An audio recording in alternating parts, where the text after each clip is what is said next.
ফাহিম মাসরুর, আপনিও তো রিফর্ম নিয়ে অনেক উত্তেজনা সৃষ্টি করেছেন, বলেন কতখানি শান্তি পেলেন? ধন্যবাদ। উত্তেজনা তেমন মনে হয় না খুব একটা তৈরি করা গেছে, তাহলে তো কাজ হতো। আমরা আসলে শহীদুল ভাই এখানে আছেন, ভয়েস ফর রিফর্ম এবং নাগরিক কোয়ালিশন দুইটা সিভিল সোসাইটি প্ল্যাটফর্ম গত 1 বছর ধরে কাজ করছে। আমরা কিন্তু এই যত রিফর্মস এর উদ্যোগ আছে সবগুলোকে আত্মস্থ করতে চাই, একসাথে করতে চাই। হ্যাঁ, আমরা বিচ্ছিন্ন ভাবে থাকতে চাই না, আমরা নেটওয়ার্ক অফ নেটওয়ার্কস তৈরি করতে চাই। Fahim Masrur is one of our partners. Brain is with us in the নাগরিক কোয়ালিশন প্ল্যাটফর্ম। আমি শুধু একটা যদি আমাকে 30 সেকেন্ড বলেন, আমরা আসলে খুব কঠিন একটা সময়ে গত 48 আওয়ার্স কাজ করছি, মানে অতিবাহিত করছি, এবং আমার কাছে মনে হয় যে হয়তো সামনের ইলেকশনের এখন সবারই, আপনি যে প্রথমে শুরু করেছিলেন, কনসার্ন হচ্ছে আসলে law and order.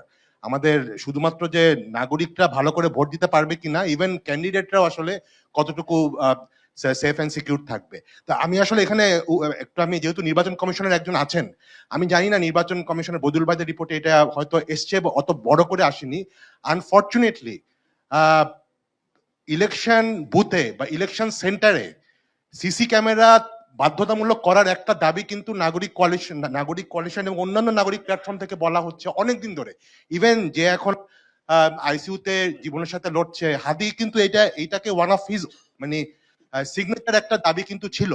Unfortunately election কমিশনের সাথে স্বরাষ্ট্র মন্ত্রণালয়ের বিরোধ, এবং কদিন আগে দেখলাম যে ওনারা তো বডি ক্যাম আনছেন না, সেই ক্ষেত্রে আবার ফাইন্যান্স মিনিস্টার বলেছে যে আমাদের এনাফ বাজেট নাই বডি ক্যাম করার জন্য।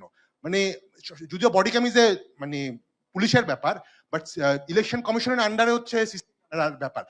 আই এম শক দ্যাট, দেখেন আমরা কিন্তু পরশুদিনে যেই টেরোরিস্টকে আমরা ধরার চেষ্টা করছি, যদি কথা সেখানে কোনো সিসিটিভি ছিল দেখেই তো সম্ভব হচ্ছে। অ্যাবসলিউটলি। তো কেন ইলেকশন কমিশন এই সিসি ক্যামেরার ব্যাপারে টপ প্রায়োরিটি না দিয়ে কে কত 25 লাখ টাকা খরচ করবে নাকি 30 লাখ টাকা খরচ করবে সেটা নিয়ে কনসার্ন ওনারা, কিন্তু এই একটা লো হ্যাঙ্গিং ফ্রুট যেটা দিয়ে আমরা আসলে করতে পারি না। শুধু সিসি ক্যামেরা রাখলেই হবে না, এর এক্সেস দিতে হবে মিডিয়াকে, এর এক্সেস দিতে হবে ক্যান্ডিডেটদেরকে। যদি টাকা না থাকে ক্যান্ডিডেটদের বলেন, candidate will actually put their own CC camera. তো এই জায়গাটা আমার কাছে মনে হয়, আমি রিকোয়েস্ট করবো যেহেতু সুযোগ পেলাম সেটাকে করা। আর রিফর্ম নিয়ে অনেক কথা হয়েছে, কিন্তু আমার কাছে মনে হয় একটা জিনিস আসেনি, আমি তো ডক্টর তৌফিককে বলবো, ন্যাশনাল সিকিউরিটি নিয়ে যে রিফর্ম সেটা কিন্তু কোনো আইটেমের মধ্যেই নাই। We are in a situation যেখানে we are being targeted by cross border terrorism. Let's kind of be very honest on that. যেটা হয়েছে, it was nothing but cross border terrorism. Are we prepared to tackle on that? সেই জায়গাতে reform নিয়ে কথা বলা। ধন্যবাদ।